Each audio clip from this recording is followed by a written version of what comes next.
Gajanana Gajavadana. Repeat.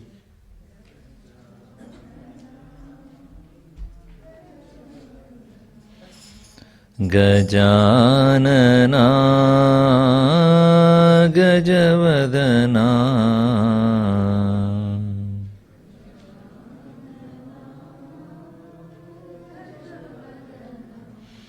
Parashiva Kumara Gajanana.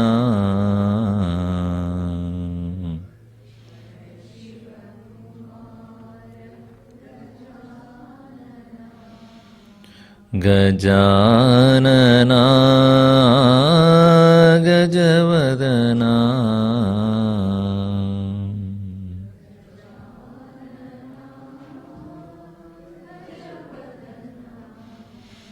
Parashiva Kumara Gajanana.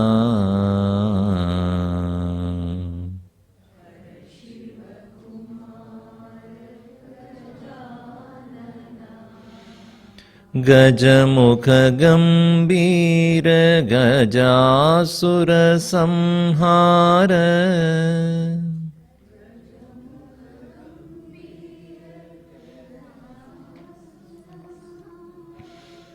Gajamukha Gambira Gajasura Samhara.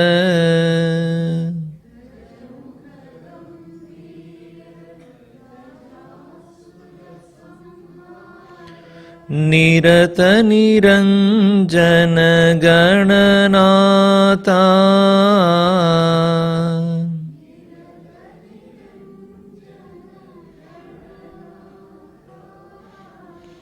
Gajamukha Gambira Gajasura Samhara.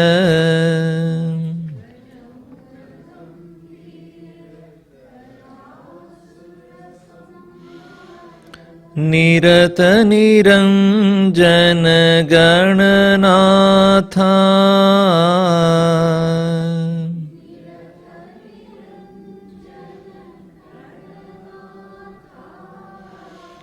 Adbhuta Vigraha Amaradishvara.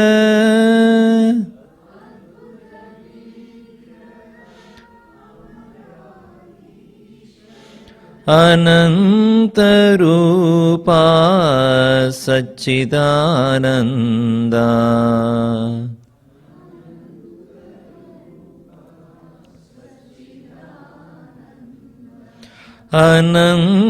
Anantarupa Satchidananda.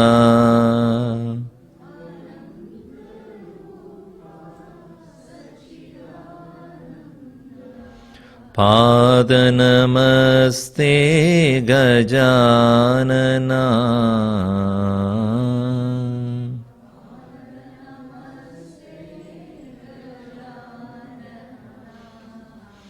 Padanamaste Gajanana.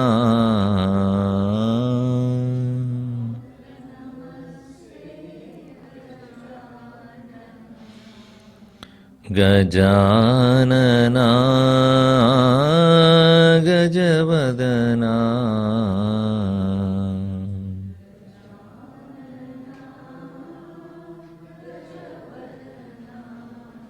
Parashiva Kumara Gajanana.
Om Sahana Bhavatu Sahanau Bhunaktu Sahaviryam Karavavahai Tejasvinavaditamastu ma vidvishavahai.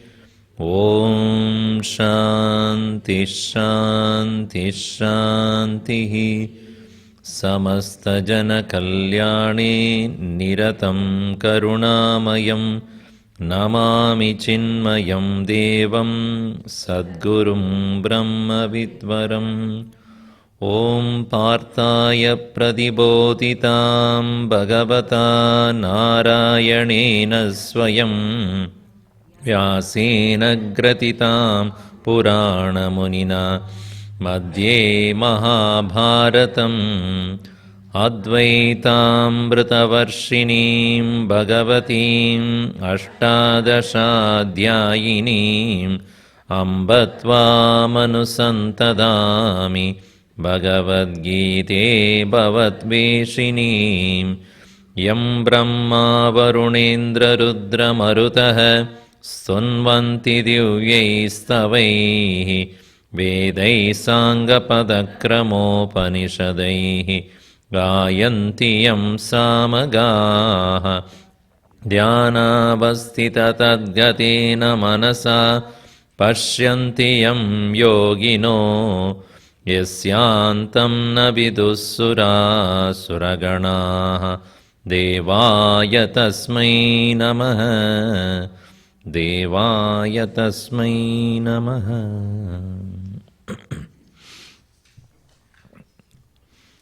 The last session we saw Lord Krishna had started giving his advice or suggestion, to be precise, that the sorrows in life cannot be avoided and suffering is optional, and that which we are worried about is that which is not permanent. That which is temporary alone we are uncertain about. That which is permanent, that is certain. For example, death is certain, what is not certain is when. Isn't it? Nobody says I will live forever. Everybody knows that death is certain. It's indeed an interesting conversation in Mahabharata we find. Yudhishthira was answering questions of this a particular yati, yaksha. He asked this question, what is the greatest wonder of this world? What is the greatest wonder in this world? How many wonders are there in this world? 7, right? 7 wonders. And the man is another wonder, woman is another wonder, anyway. So what is the greatest wonder? Then Yudhishthira very intelligently says, Ahanyahani bhutani gachanti himalayam shesha stavaramichanti kimascharya matapparam. Ahani, every day, bhutani, living beings, gachanti, they go, yamalayam, the place of death. Seshaha, rest of the people who are still alive, stavaramichanti, they think they are going to be there permanently. This is the greatest wonder. The greatest wonder is we think we will be permanent. So what is certain is death, what is uncertain is when. What is certain is old age, we do not know how it will happen to us. What is certain is end of the day will come, but we don't want it to end. And some people want to end, that is different thing. So, we are not worried about what is certain. What is uncertain we are worried about. What is temporary we are worried about. So, Krishna says, instead of focusing and spending your energy on that which is temporary, why not you focus on that which is permanent? Then you are not worried. That's why he says, Gatasun agatasum cha no anushochanti panditaha. Men of wisdom do not worry about that which is temporary. Because it is a very intelligent approach to life. Because that which is temporary, if you put your energy on that, it is not going to be there. You will be high and dry when it is lost. So, this is the teaching of Upanishads. Abide in the self, which is eternal, and avoid that which is non-self. Because you know that you may enjoy, you may have the joy of having them, but you know that it is not going to be there forever. Dhruveshu adhruvam na manyante buddhaya. Men of wisdom do not seek impermanence in the impermanent things. So here, ashocyan annashocastvam, you are worrying about that which you should not worry about. Prajnavadamscha bhashase, but you're talking as though you know things. Prajnavadan means one who knows prajna, great understanding. Gatasum, agatasumscha, that which is dead and that which is yet to die. Na anushochanti panditaha, men of wisdom don't worry about that. So in our life also, we must make this clear to us. Priority is to abide in that which is permanent. And in the temporary things we can play around, knowing very well that it is not going to be there. Even this will pass away. That is the nature of this world. Day never stays forever, night comes. Night never stays forever, day comes. Shankaracharya says in Bhajagovindam, that is says very beautifully. Dinaya minyo sayam pratah shishira vasanto punarayadaha kala kridati gacchatyayuhu tadabina munchadi ashavayuhu. Dina yaminyo, dina date, yamini means night. Dina yaminyo, sayam pratah, morning and evening, evening and morning. Shishira vasanto, winter and spring. Punarayadaha. Again and again it will come. Kalaha kridati. The time just plays with you. Ayuhu gacchati. Only life goes away. It's interesting. Does the time move? No, time stays. You move. Is it not true? Is the clock moving? Clock doesn't move. If we move in time, sun moves or what? Does the sun move? What moves? Is where we are. We are constantly moving. Sun doesn't move anywhere. And based upon that, we understand time. Time doesn't change. We change in time. Anyway, so here he says, that which is impermanent, do not focus on that, because the moment you give importance to that which is temporary, worry is unavoidable. Suffering is unavoidable. This is the first teaching he gives. Ashocyan anvash. Therefore, your shoka, your sorrow, is out of your stupidity. Your own idiotic way of looking at things. Your own elusive confusion that you have in your mind. Now, coming to the situation, he says, these people who are there in front of you, who is permanent here? Your uncles, your grandsire, your all other people who are there, they are all, neither you will be permanent nor they are permanent. So in this situation, we are trying to establish what is right. And so whoever is wrong has to pay for it. That is all it is. So you are fulfilling your duty. Being a leader of this situation, you are to prove what is right. And that's why you ask this question.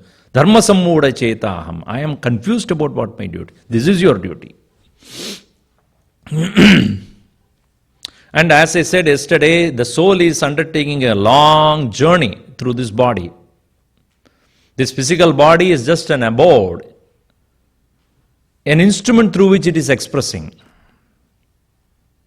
And the teachings are not for the mind and body, it is for the soul. The spiritual teaching is not for the intellect here. Spiritual teaching is for the soul to evolve.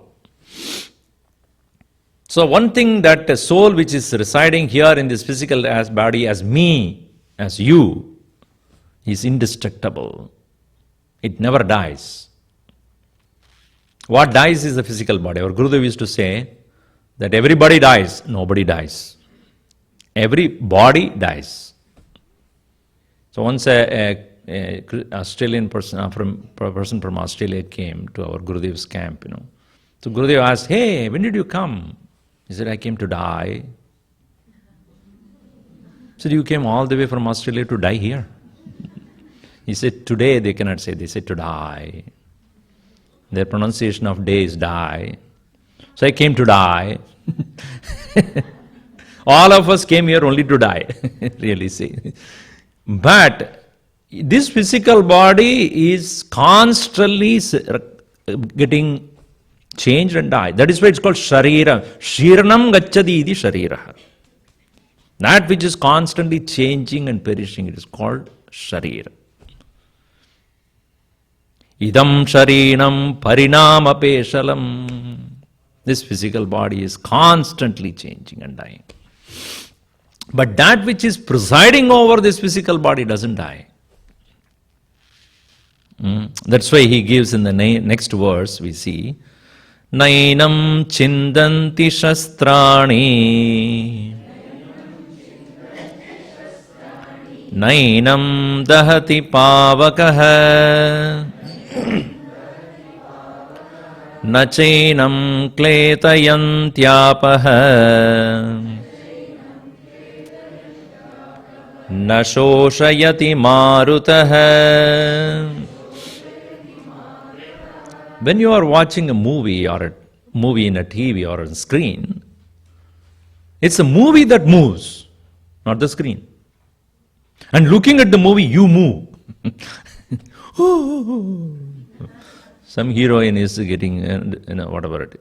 So you cry, you are moved by the movie. But the screen on which the projection takes place doesn't move. So if I happen to come to that room where you're watching a movie on the screen, I happen to walk into that room, what do I see? You are looking at a wall and crying. What do I call you? Are you not looking at a wall? Plain wall? When I put on the light, nothing is there. You look at the wall and cry. What a stupidity it is. But we are not able to see the wall when we are engaged in seeing the movie. Our attention is not on the wall. Our attention is on what is happening on the wall. When I put on the light, flood light, and then suddenly all that is gone and you feel yourself so stupid because you're looking at a wall and crying. In the same way, so long as there is darkness, there is projection. Gurudev used to say, where there is darkness and projection, there is experience. Is it not in a movie theater what they do? As soon as you get in, what they do? They switch off all the lights and projection.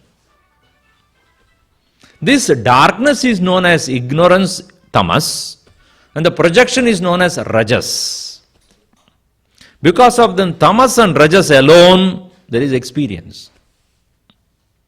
There are three qualities of our mind. One is called the tamasic tendency of ignorance and rajasic tendency of projection, and then experience takes place. Gurudev used to call it as non-apprehension of the reality and projection of the plurality. Non-apprehension of the reality, meaning what is there we don't see and we project on our own something else. Just like the movie theater, they project upon the dark wall. And when the light is put on, that is called sattva. Everything disappears there. Hey? So, here what we see is, when our attention is on that which is projected by our own mind, we do not see what is behind it. Just like the movie when you are watching, you do not see what is behind the movie, the changeless wall. In the same way, what is being experienced by us is our mind, our thoughts, our emotion, our feelings and bodily experiences. What is behind that is that which is the changeless substratum. In Upanishad, Kena Upanishad, that is what the student asks. Kena ishitam preshitam manaha, kena prana pradama praidi yuktaha, kene shitam vacham imam vadanti, chakshuhu srotram ko edenuvo yunakti.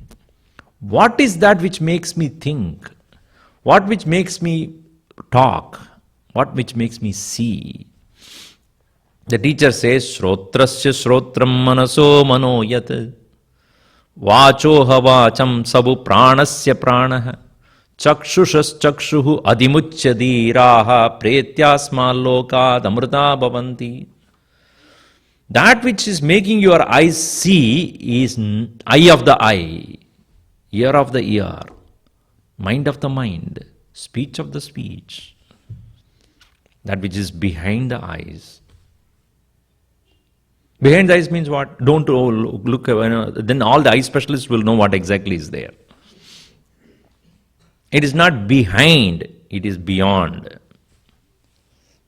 Which is the very presence of consciousness, awareness, because of which alone I am able to see. Some people keep their eyes open but they don't see anything. And some of you, eyes are open or ears are open, you don't listen. Your wife is saying for the 100th time the same thing, but you don't listen because you are withdrawn your consciousness from the ears. Like your young teenagers, how many times I tell you? You may tell because his ears is covered with, he is listening to something else. So what is behind the mind? How the mind is able to think? Very thinking is because you are aware, you are conscious. That consciousness is the substratum because of which seeing, hearing, tasting, smelling, touching, walking, thinking, everything takes place. Ena rupam rasam gandham shabdan sparshanscha maidonan etaineva vijanadi kimatra parishishyate. In Kathopanishad he says, seeing, hearing, tasting, smelling, touching, everything happens because of which, in absence of which you cannot do any one of this. So that presence is not temporary. That is the permanent, everlasting being. And Krishna says that is what you are and you were and you shall be. That is what I am, I was and I shall be. That will never go absent any time. That will never become absent any time. And that cannot be destroyed at all. Indestructible it is. Na enam chindandi shastrani. Weapons cannot cut it. Na enam dahati pavakaha. Fire cannot burn it.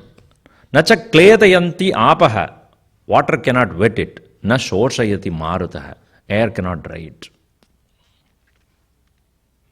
That indestructible, immortal presence you are. And not only you, all these are. Your Dronacharya, Duryodhana, Karna, all the people who you are seeing, everyone is none other than that indestructible self. So what you are punishing is not the self. What you are punishing is the little ego, the little self, which has committed the crime. So therefore you think you are killing, you are not killing anybody. Nobody can be killed. What you are doing is eliminating that egoistic individual self, which has committed the mistakes. So no one is really is getting killed here. For everyone is none other than the indestructible presence. So the situation demands for a correction. This transactional reality demands a correction, and you are the instrument to do that.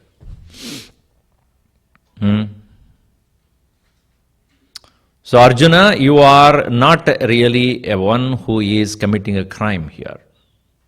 You are correcting a situation by bringing justice to the situation here. Why should I bring the justice? Because not all of them know this highest philosophy.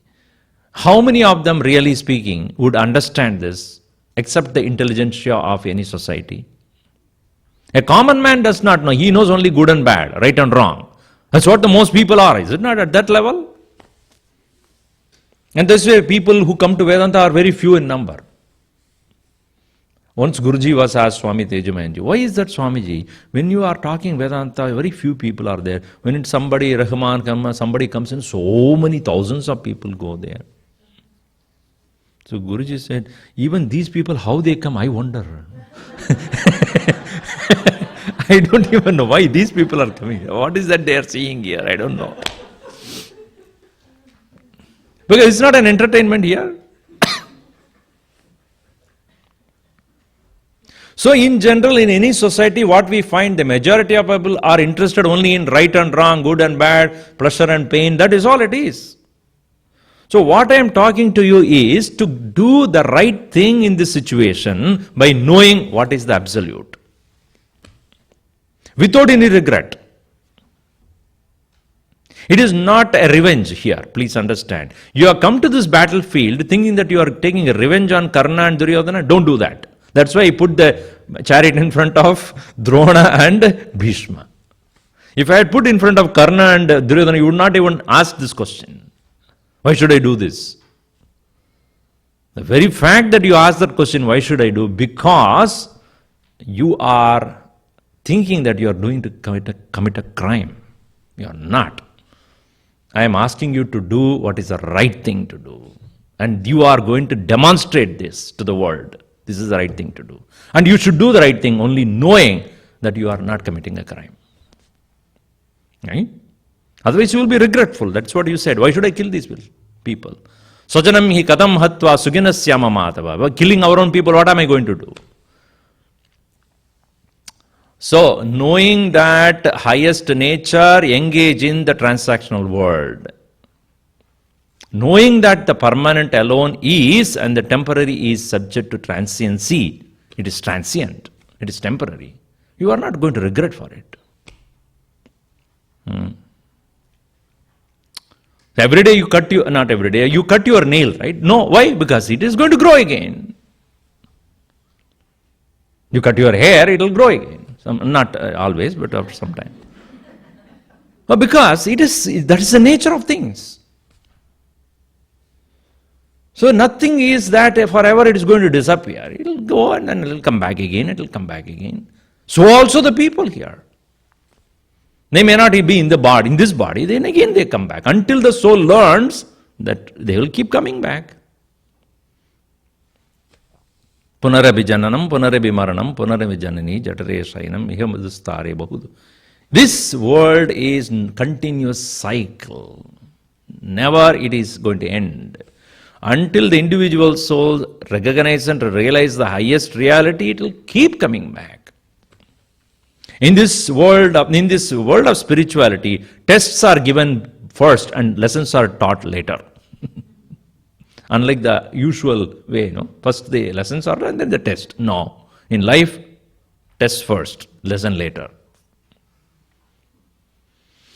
Na enam chindanti shastrani. That absolute truth which you are is indestructible by weapon.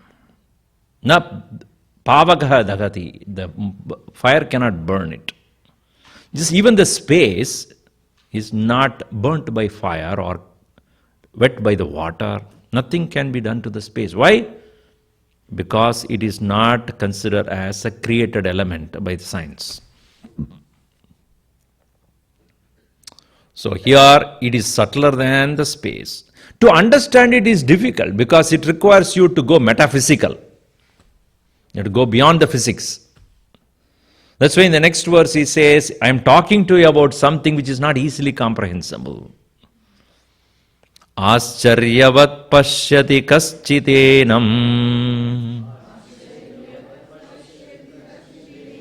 Ascharyavat vadati tataiva chanyah.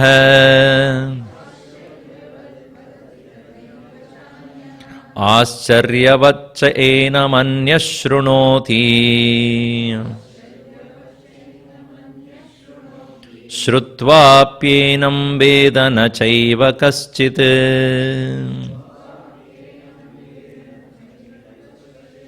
Ascharya is the word for wonder. Because idi charadi idi Acharya. When you see something wonderful, what do you do? The jaw dropping. Idi charadi. One who goes, that is called Acharya. When you go to Niagara Falls, first time when you saw, how so much of water coming from? Or you see Grand Canyon. A man wonders about woman. Woman wonders. See, it is a wonderful thing, Women is always worried about what men will forget. Men is always worried about what women will remember. That is the wonder of it. Anyway, let me not go into that route again. So Acharya is that which is beyond the comprehension of the mind and intellect. How is it possible? It's incomprehensible, unbelievable. So if the Gita says, there is that indestructible self, that is what you are, praised and glorified as God in the religion, He is the reality which you and I are. That reality is you. That is what you are. That's what the Upanishad, Tat Tvamasi. Not you will become, you shall become, you were. No, you are right now. But that is not my experience. Presently, that is not my experience. I see myself as only the physical body, mind and emotions and all my experiences of the past, my knowledge, my understanding. That's what I'm a bundle of my own thoughts and feelings and emotions, experiences. But the Upanishad says that is not what you are. You are the absolute reality, indestructible, deathless, immortal presence. Not the unhappy ego you are. Not the proud, arrogant ego you are. But that is not my experience. When I see people around also, I don't see them as that supreme truth. I see them as individual beings, expressing their own emotions and happiness and sorrow and other things. So when the Upanishad says something which is not my experience, therefore it is only an hypothesis. It's a possibility, but I doubt it. One person came to me and said, Swamiji, I am a man of facts and not faith. I said, okay. I believe in science. All right. What does the science say? See, science is about facts, Okay, tell me about it. See, if the sun is hot, it is not my opinion or your opinion. It is a fact. Okay. If, say, water is cold, it is a fact, right? It is not you because it is cold for me and cold for you also. Or the fire is hot for you or for me, everybody. It's not for me, it's different for you, it's different. Okay. But the faith is not like that. Faith is according to your belief. And religion is nothing but faith. And science is all about facts. So he says, I believe in science, not in the mere faith. I said, okay, that's good. Now, let me ask you one question. When Newton, when he saw the apple falling from this tree to down, what did he think? Gurudev also gives this in many places. What does he think? What did he think? He looked at the apple and which fell down. His question was, why did it fall down? Why did it not go up? So he wanted to find a fact. What is that which is attracting the apple to come down? And then later on he realized that, or he discovered that it is the power of gravitation that is making the anything that is it attracts. The power of attraction, the center of the earth is constantly attracting things. So from there we understand science is all about observable facts. Science developed on observing, understanding, and then concluding, and this is how it functions. So science is about understanding and observing the truth, conclusion, and prediction. Good. So he said, you are telling me the same thing, which I know. Now, I asked him, when you see the sunrise in the east, right, is it a fact or a faith? Of course, Swami, it's a fact. Sunrise takes place in the east. Oh, does it? Does it? Yes or no? Who do you say no? Just no, you said yes. Sunrise takes place in the east, right? You're saying yes, right? It is not taking place. Does it take place or not? Sunrise takes place in the east or not? Oh, difference of opinion here. We all know sunrise takes place, not in the west, it's only in the east. Correct? Yes? Is it? No, again, when I say is it, you are now again wondering, why you are asking, is it now? Sun doesn't rise. Sun doesn't rise. You just now said it, you said it's rising.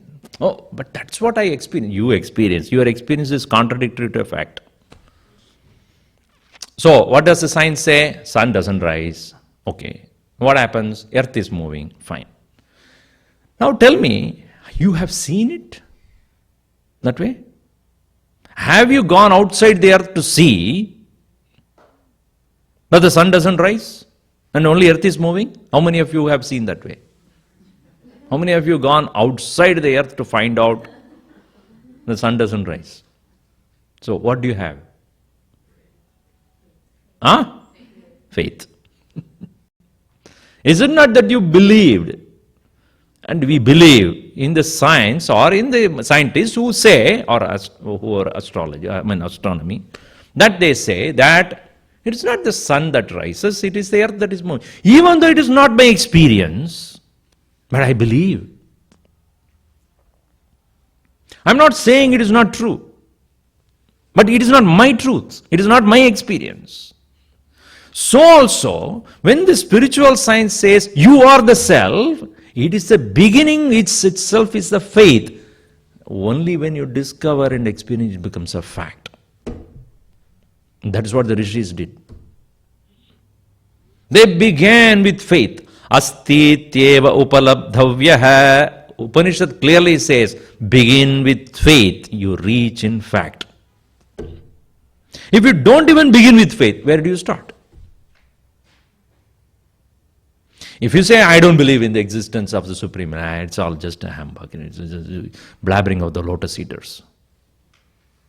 That's what Karl, not his name, what is his name? The German one, Max Muller. He was thinking that these are all the blabberings of the lotus eaters. But then when he realized how deep the truth is, he becomes such a transformed individual.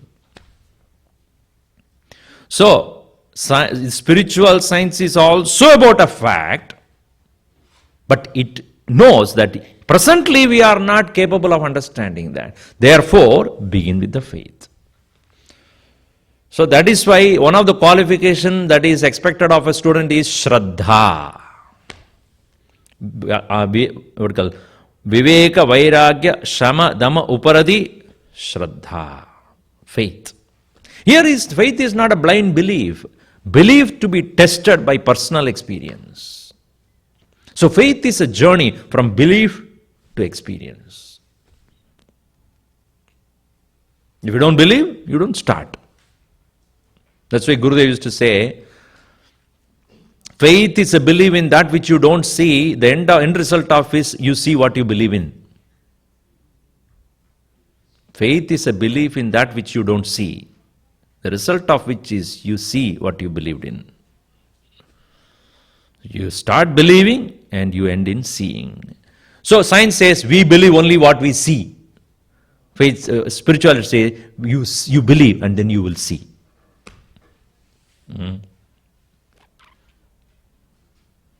So here, when we do not understand that reality but come to listen from someone, or when a person sees that, Acharyavat pashyati kaschit enam. Enam, this self, enam atmanam, Acharyavat pashyati. Somebody looks at it with great wonder. When he comes to realize that, it is such a wonder. How such a stupid I was so far. How foolishly I was behind temporary things. Ascharyavat pashyati kaschidenam. And when he speaks about it, he speaks with great wonder. Ascharyavat enam vataidi. He speaks about it, anyaha, somebody else, vadadi, speaks, ascharyavat, as though it's great wonder. Anyaha shrunodi, somebody else listens to it with great wonder, like all of us. Ascharyavatcha enam anya shrunodi. Somebody listens with great wonder. The wonder is nobody understands. No wonder. That's why it's a shrutva pienam vedana chaiva kaschit. Even when you listen, it's very difficult to comprehend. Because we are so much conditioned by our own experience. This one cannot be experienced with limited instruments of mind and senses. Yato vacho nivartante aprapya manasasaha. Mind and speech have to return back, cannot reach there. It's beyond the comprehension of the mind, indescribable it is. By saying so, it is not that Rishi says you are not qualified to do that. To understand that through the limited instruments you cannot comprehend this. So that is why he says, this indestructible self which you are is wonderful, beyond the ken of the intellect. So the path that is shown by Gita is path that is laid down by our teachers and masters. They say, follow the sadhana, follow the spiritual practice. If you want to reach that indestructible, immortal self, it is not only eternal, but it is eternally blissful, joyful it is. Otherwise, nobody would have interest to go there. If it is going to be miserable existence, then why should I go on that path? That realization of the self will reach you to the inexpressible, unlimited joy. That's why all the Hindu gods are happy. They happily engage in that, even though they have a lot of weapons in their hand. That is a different purpose. That's for taking care of the people. Just like the police officer carries the gun, not to kill everybody, but to punish the people who are doing the wrong thing. Our gods also a lot of weapons they carry. You get very worried. Why are they carrying so many weapons there? So the happy nature of the self is expressed by the representative gods to show that when you reach there, you are going to be unlimited happiness. If it is not going to be a happiness, then who wants to follow that? In life, whatever we pursue is only for becoming more happy, is it not? Nobody does anything for becoming more miserable. Anybody here wants more misery? I can give you plenty if you want. Nobody wants to be.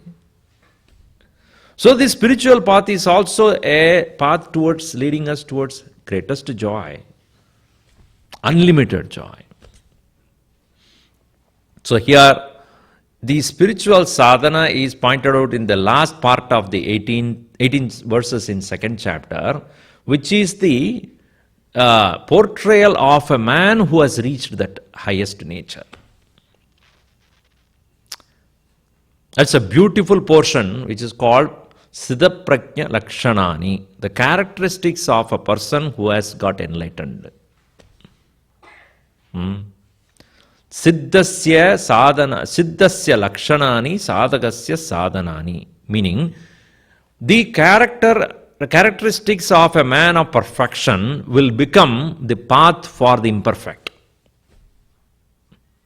We have to learn from the characteristics of a man of perfection how to reach there.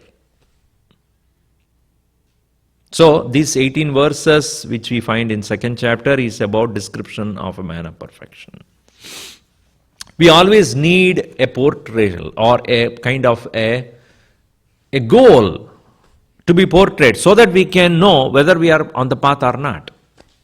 Why do you need GPS or a map? GPS being Guru Parampara system. So that way you need in front of you so that you know whether you are going on the right track or not. So it says you are here and you have to go there. You go to any park or any of the national park, they put that map there and says you are here. One person asked me, Swamiji, how do they know that we are here? What a stupid question. You are there and they know it where you are. So, you are here. and you have to go there. The map shows how to go. In the same way, in the path of spirituality, you should know where to reach. That goal which you need to reach is very beautifully portrayed. So, we will take only one verse, first verse from that 18th verse to show just a sample here. How a person who wanted the ultimate perfection in life to reach this immortal nature, what he should do first. Krishna says here, 7th verse here, Prajahadiyata kaman sarvan parthamanogatan atmanyevatmana tushtaha Sthita prajnastadocchate.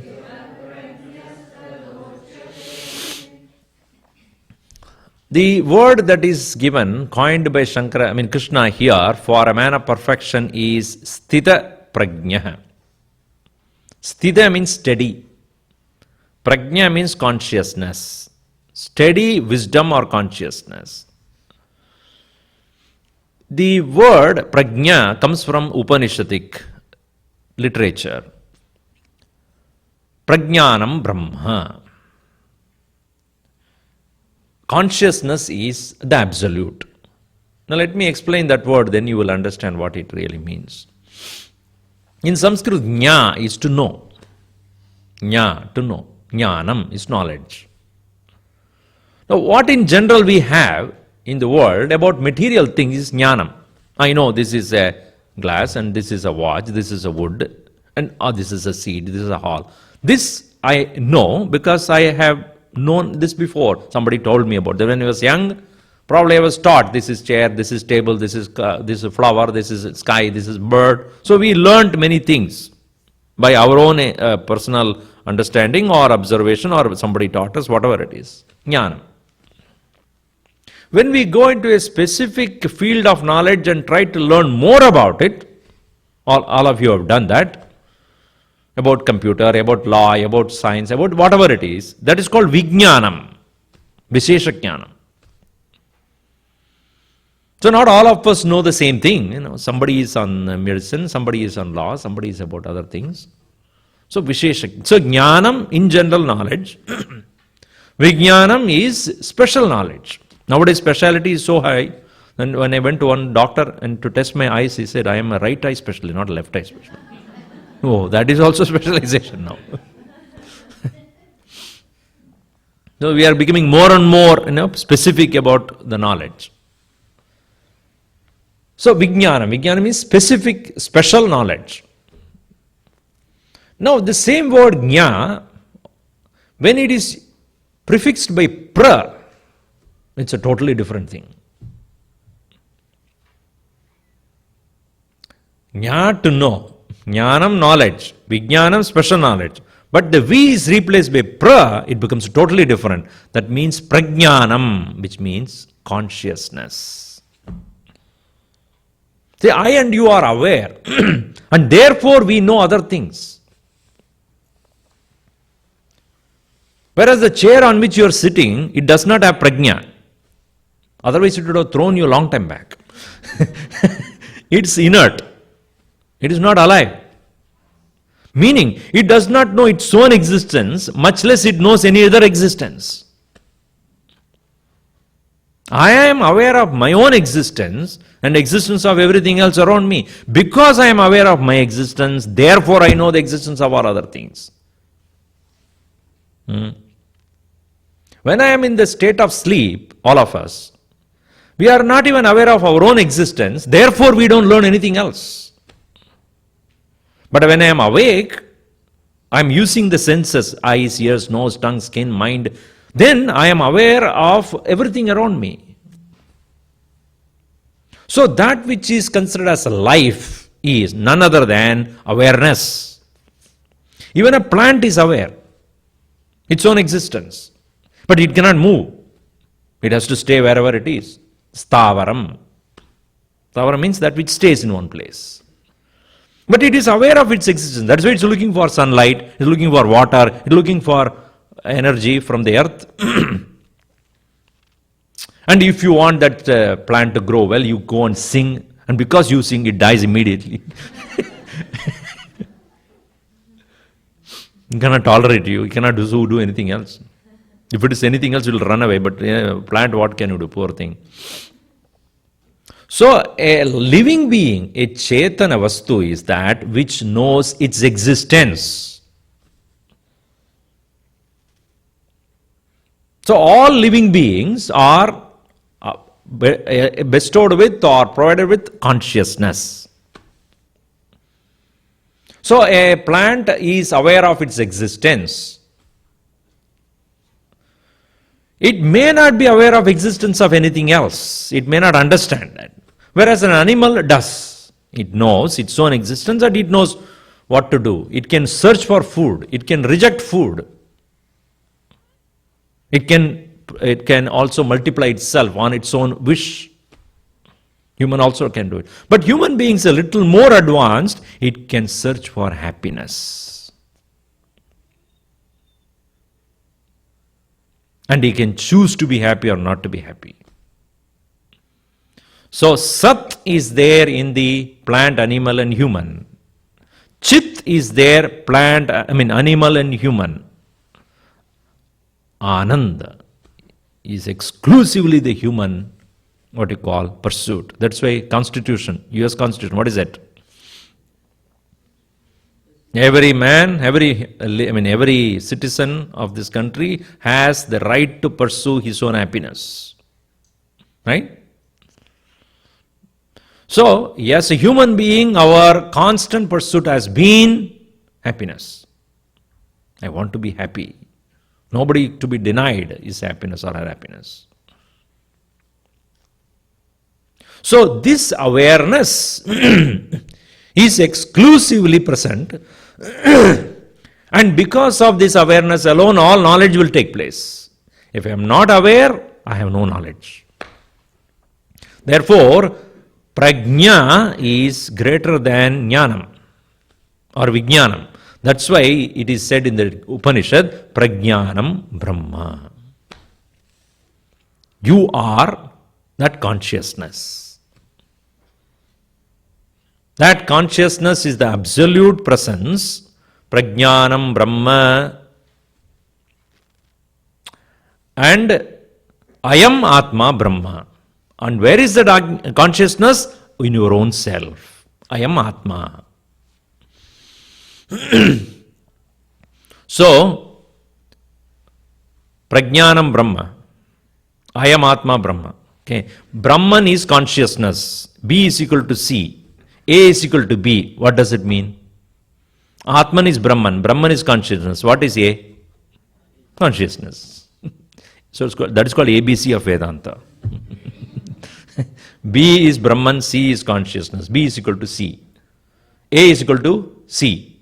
What is A then? A is equal to B is equal to C. Atman is Brahman, Brahman is consciousness. And when you do that, you become D, divine. Then you become ABCD. So here, I am that prajnanam, I am that consciousness. One who steadily remains there is called sthita prajna. Now you understand. I am that absolute consciousness which is of the nature of bliss. This one who realizes is called sthita prajna. He doesn't move away from that understanding. And he remains there joyfully. Atmanevatmana santushtaha. In that Atman, which is none other than the Brahman, the consciousness, he remains there happily.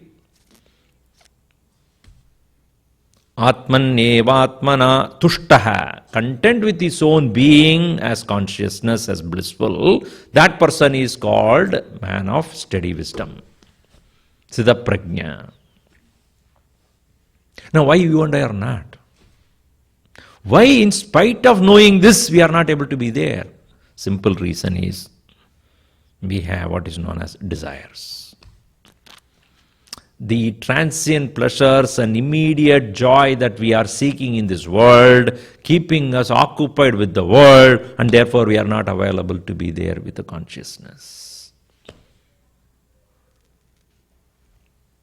That's why he says, Yada, when an individual Sarvan Manogadan Kaman Prajahati, when an individual gives up all the mind-created desires, Tada, then Atmanyevatmana Tushtaha, staying in his own self, he becomes established himself. So long as we are behind the transient pleasures of life, we are not available to remain in our own self. As I said, when you are looking at the movie, you are not looking at the wall. Even though you are looking at the wall. You are looking at the wall, but attention is not on the wall. Now, this is also an example I will give you. So let us say that you like Rasgulla, my favorite example. You like Rasgulla. Somebody gives you Rasgulla. It is there in your table. But that Rasgulla which you like, only when you eat you will become happy. By looking at it you are not going to be. Is it not true? It becomes Advaitam. It should become one with you. Then only it is going to be happy. By looking at it, what a Rasgulla, wonderful Rasgulla. Nothing happens. Happiness is not experienced by looking at it. So once it so happened that I like Rasgulla. I used to. I'll tell you why I don't like it now.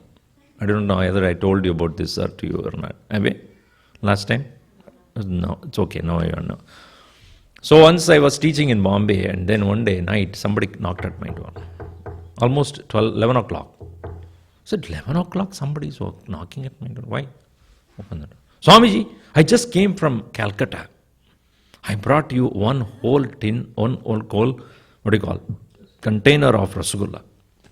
I said, very good. Keep it there. No, Swamiji, you should eat it in front of me. I brought it all the way from Calcutta. 11 o'clock. So I'm already finished my dinner. I'm about to sleep. I just want to see you enjoying that. Okay. So we opened it and then put a spoon and then you ate it. Very good. Thank you very much. Only one? Please take one more, please. I just had my food. I know. 11 o'clock, how can I eat this sweet like this? No, please. Okay. Only two? Take one more. No, I can't take. Please. Third. See, it is called, the graph called diminishing returns. You know that? What is it called? So one will be the highest joy, second little, then third and fourth and fifth and sixth. Stomach pain if you take 6 of them at the same time. So 4, 5 I took just because he brought it all the way. And I will keep it in the fridge and I will take it later. So he went away. Then I totally forgot about that. 2-3 days later in the night, and I was doing some work, etc. And then suddenly I thought, the Rasgulla is still there.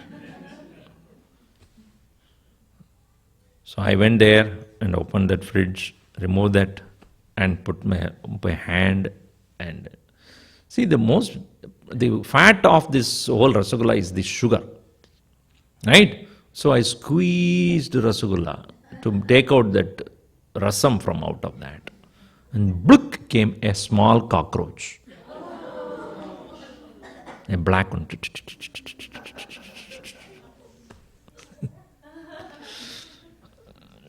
Took the whole thing and threw it in the dustbin, in the trash. Even now, whenever I think of Rasgulla, that black cockroach, now I have told you. Now, next time, whenever you take Rasgulla, cockroach, cockroach, cockroach, cockroach, cockroach. Think of cockroach, black, brown cockroach coming out of it, alive. Now, I have brainwashed you now. You cannot have Rasgulla anymore. Because it's happened to me, and let my misery be yours also. No one worse. Now you see, that Rasagulla was able to give me happiness the first time. But the more and more of it is only a pain. Now why the first time happiness? Tell me. Is it that Rasagulla has real happiness? If it is so, more Rasagulla means more happiness it should be. It is not. It is the thought about Rasagulla which I wanted, which was disturbing me. When the first Rasagulla was given, the thought was appeased. And the disappearance of the thought is the expression of consciousness. The nature of consciousness is joy that was overpowered by the thought of Rasagulla. When the Rasagulla was given, the thought I want the Rasagulla is gone. What is experienced by me is the blissful consciousness for a glimpse. The second thought, Rasagulla came, and that first thought, that absence of the thought which gave me the joy has been overpowered by engagement in that second and third and the fourth. Gone. Now if you are giving me Rasagulla again, I cannot enjoy it because the Rasagulla thought is now contradicted by the cockroach thought coming there. So therefore, even if you give Rasagulla, it doesn't give me the same happiness. You see? So where is happiness actually? The happiness remains in consciousness, which is unexpressed right now because of the thoughts. When the thoughts are gone, consciousness comes. That is what you experience in the sleep. Why you are happy in sleep? Thoughts are not disturbing you. What is that which you experience as bliss in sleep? This is a question raised by the Upanishad masters. What is that gives me happiness in sleep? Why am I happy in sleep? Because the thought disturbances are not there. Forcefully my thoughts are quit because the whole senses and mind, everything is quiet. Tiredness, fatigueness. So the sukham that you experience in the sleep is none other than the sukham of that Atman only. But it happens in the darkness of ignorance. When you pursue the same happiness awarefully, that is called samadhi, meditation. When it happens unawarefully, it is called sushupti, sleep. There's the only thin difference between sleep and the meditation. One, you are awarefully there. In another, you are unconsciously there. Say like when you are sleeping with the mouth open and I put a Rasagulla there. Will you know it? You know it only when you wake up. Huh? You do not know when you are sleeping. Why? Your sense organs, everything is withdrawn. So the instruments through which you experience is no more enlivened by consciousness. It's withdrawn from there. So therefore you cannot experience it. So here what the Krishna says is Kaman, desires, Manogatan, born out of your mind, Prajahadi, when they are removed, what remains there? Atman, the self. So consciously he gets rid of this thought of desires. In our case, we cannot eliminate desire unless we fulfill it. Because no other way is found. If I have a desire, I must fulfill it. I do not have any other way of handling it. Why? Because if the desire is there, it has to be fulfilled because I give reality to those desires. But here the Gita says you can get rid of desire by asking, why do I have that in my mind? Why do I desire this? Because I do not know how to reach the consciousness.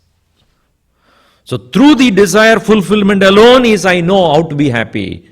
I cannot reach the happiness directly without that, what you call the channel of desires. When one is able to go to the consciousness which is blissful without the channel of desire, he is santushtaha, he is happy by himself. Yena kena prakana. That's why yoga ratova, bhoga ratova, sanga ratova, sanga bhigina. Yasya brahmani ramade chittam nandadi nandadi nandatyeva. Shankaracharya says, whether he is in the company of bhogis or yogis, whether he is in the company at all or he is all alone, one who has reached there, he is happy. He doesn't need anything else. But we do not find such a Mahatma around us, and therefore we don't believe. We do not believe, we do not see anybody who has that nature. Everybody is behind something. And therefore we think that we also have to go behind things. iPad, iPod, iPhone, and all goes on and on. I was telling the other day, one family was sitting there, and the one boy said, I have iPod. The girl said, I have iPhone 5. The wife said, I have iPad.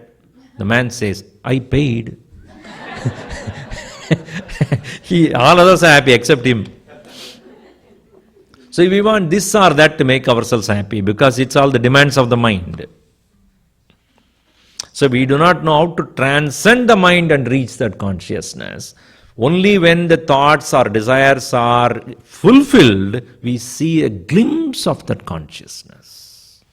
And unfortunately, we think, because I fulfilled the desire, I am happy. Understand, therefore, that thought or the desire is only an agent of happiness, not the happiness. What is that word for that? Agent of happiness? There's a particular word for that anyway. So it is not the desire that gives you happiness, it is the absence of desire that gives you happiness. Think about it. So long as the desire is there, you are not happy. Only when the desire is gone, you are happy. That's why Gurudev's famous formula for happiness, you know that happiness is equal to number of desires entertained in the divided by number of happiness fulfilled. So number of happiness you have in the denominator and number of happiness you fulfill in the, what is going up? My math is gone. Numerator in the top, right? So if I have 10 desires, 5 are fulfilled, how much I am happy? Half. 1 by 2. If 9 desires are there and only 3 of them fulfilled, 1/3. If I have 10 desires and all the 10 are fulfilled, which never happens. Therefore, we always are working on the numerator to fulfill a maximum desires. He says, why not you make the denominator 0?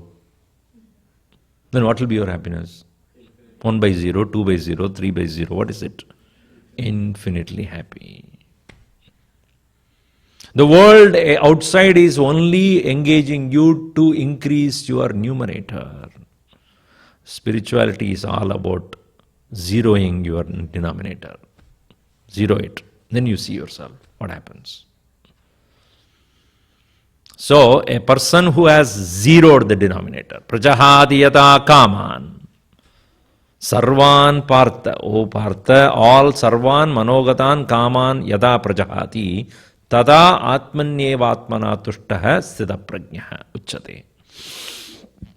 This is shortcut to happiness. There is no shortcut really.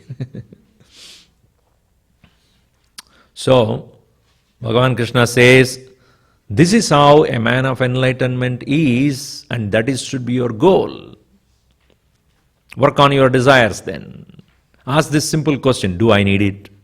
Or it's just a fancy, it's a trend, or it is living by, what is it called? Aping the Jones, or what is it?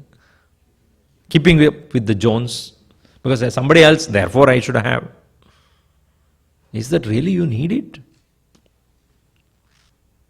Somebody said, Swamiji, in that case everybody will become sannyasi, you know. All of them will become swamis. I said, don't worry, it never happens.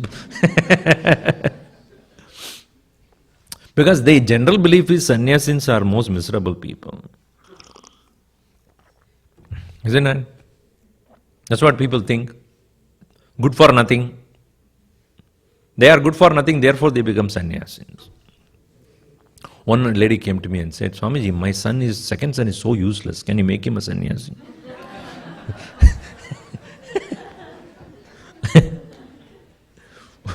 One place I was being introduced, this is Swami Ishwarananda and this and that. One boy came to me and said, what was your name when you were normal? I said, do I look abnormal to you now? So, we think, so not everybody will be able to give up. And so in the next verse, next chapter, he begins, Arjuna asks this question, if it is such a simple thing to be happy, just get rid of all the desires in your mind. If that is the goal which you want me to reach, why are you putting me into action? Why should I fight? Let me also go become sannyasi. Easy. Why should anybody work in this world? Jayasi chet karmanaste mata buddhir janardana tatyam karmani gore mam niyojayasi keshava. If you think the path of wisdom or knowledge leading to highest happiness is there available to me, why should I engage in this work? Why should I fight? Why are you putting me in the terrible war? Krishna smiles and said, it's not that easy. So he says, Na karmanam anarambat naishkarmyam purushoshnute nacha sanyasana deva siddhim samadhigacchati. Arjuna, even though what I said is right, the path of knowledge and understanding can take you directly to remain in that blissful consciousness, for which the path is to get rid of desires that are now occupying your mind. Now you ask this question, if that is so simple, why do I act? Why do I work in this world? Now he says, you work in this world because you are still ignorant. What do you mean by that? The cause of action is desire. And cause of desire is ignorance. It's called Ajnana, Kama and Karma.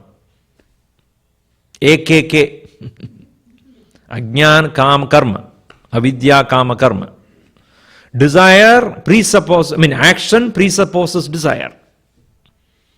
If I am not desiring about something, I won't act. All actions are prompted by some desire or the other. Why are you here? And not sitting at home and watching some movie. So you have a desire to know something, or some wife has dragged you here, whatever it is. So you are here is because you want to get something out of this. Otherwise you will not be spending 1.5 hours here. So any action is presupposing a desire. And desire means seeking happiness. Seeking happiness means you are unhappy. Unhappiness means you are ignorant. I hope you understood the logic behind this. So ignorance of the self which is blissful, because of which I have the thought of seeking happiness outside, and because of the desire, I engage in action. Unless you gain the knowledge of the consciousness blissful, action cannot go.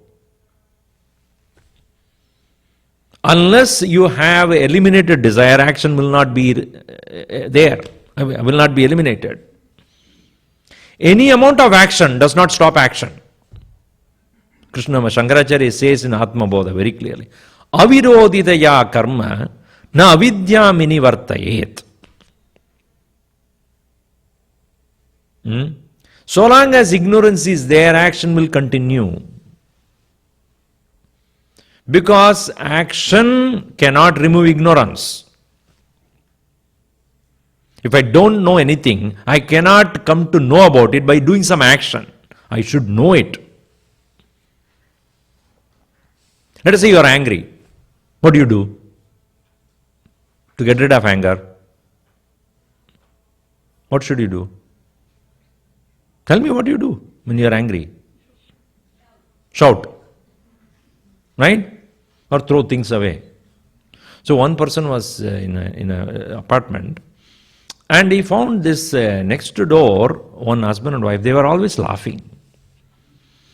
So he was quite curious, they are married or not? Why are they so always happy? One day he knocked at the door. Yes, the fellow opened smiling. Yes. I have been watching you people, not watching, I'm observing your people. You're always happy. Don't you fight?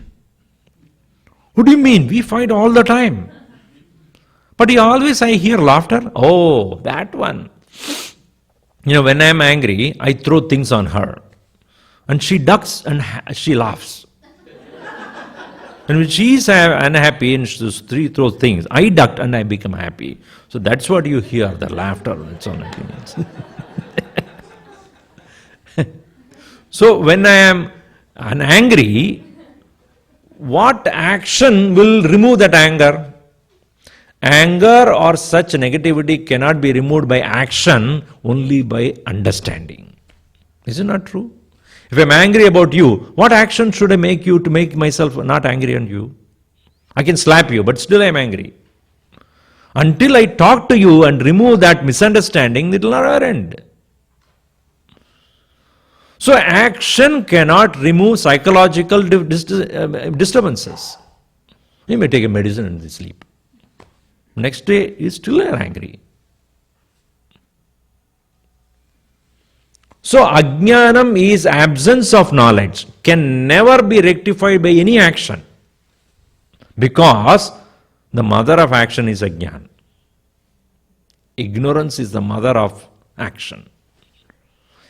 Effect is action, cause is ignorance, and effect can never destroy its cause. Cannot. Because, as you know this very logic, effect is nothing but cause in another form. So he says, knowledge alone can remove the action. Now, by stopping action alone, you will not be able to come out of your ignorance. That is why he says, merely not fighting the war, you will not get enlightened. It is escapism. Then Arjuna says, that is exactly what my point is. Let me pursue the path of knowledge. Then I don't need to do any action. He says, that is also not right. Why? Knowledge cannot happen if the mind is impure. Mind is impure, mind is full of negativities, then knowledge will not stay. It is like a pot full of water which has many holes also. Then, how much ever you put water, it will never remain. So long as the impurities are there in your mind, kama, krodha, lobha, moha, mada, matsarya, anger, lust, greed, passion, greed, all those things are there occupying your mind. How will you then have the knowledge remaining there? Your mind is not available. That's why many people, Swamiji, when I meditate, so many thoughts I never thought about in my life comes to my mind. All vulgar thoughts, dirty thoughts, unwanted thoughts about my mother-in-law who shouted at me 25 years back, that also comes to my mind. I just cannot meditate. Is it not happening to you? You try to sit down for a while. 2 minutes. So many thoughts. You better get up and then do something else. Some people keep a diary, or a notepad. And sit for a minute. Oh, I have to do this. Oh, I have to do this. Oh, I have to do this. What did you do? In the whole meditation, I thought about what I do after meditation. Why are you sitting there then? So mind is not available, it is preoccupied. about what you are angry or the old memories come. So, first thing you have to do is make your mind pure, without which knowledge cannot stay. Even when scriptural knowledge you study, it doesn't stay there. It cannot. So, purification of the mind is necessary.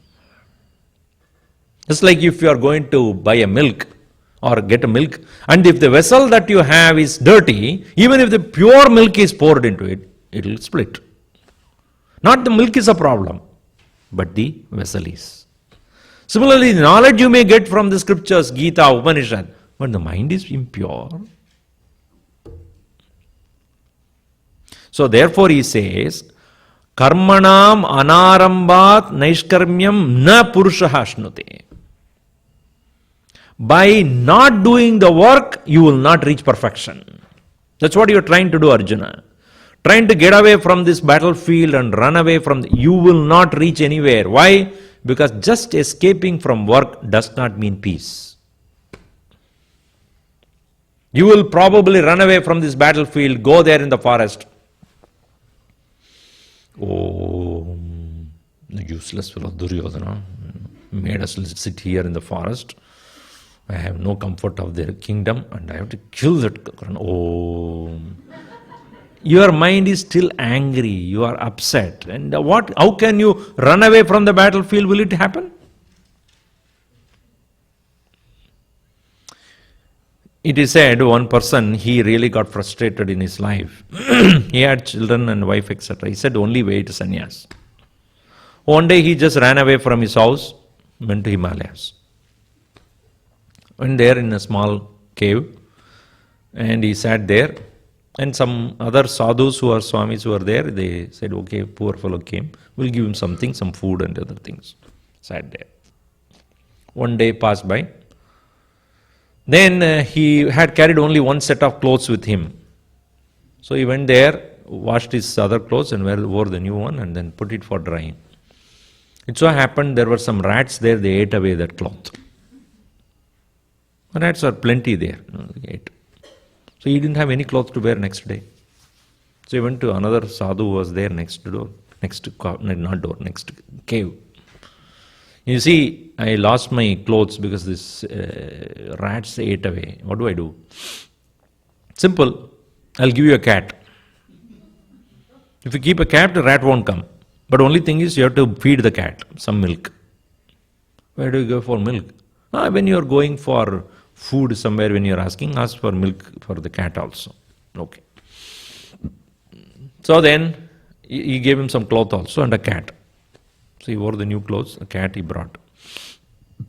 But the cat was not happy with the little milk he was giving, very little milk. The cat ran away. Again rat came, ate away that cloth also. So after some time he went to that same Mahatma and said, see, you gave me a cat but it ran away. So again rat came. So the thing is, you are not giving enough sufficient milk to that cat. It won't stay. It will look for where the milk is. So what do I do? Okay, I will give you a cow. You can have a cow and then you can milk anytime you want and give it to yourself and also to the cat and then it will survive. Oh, very good. So he brought the cow. But the cow needs to be grazed, right?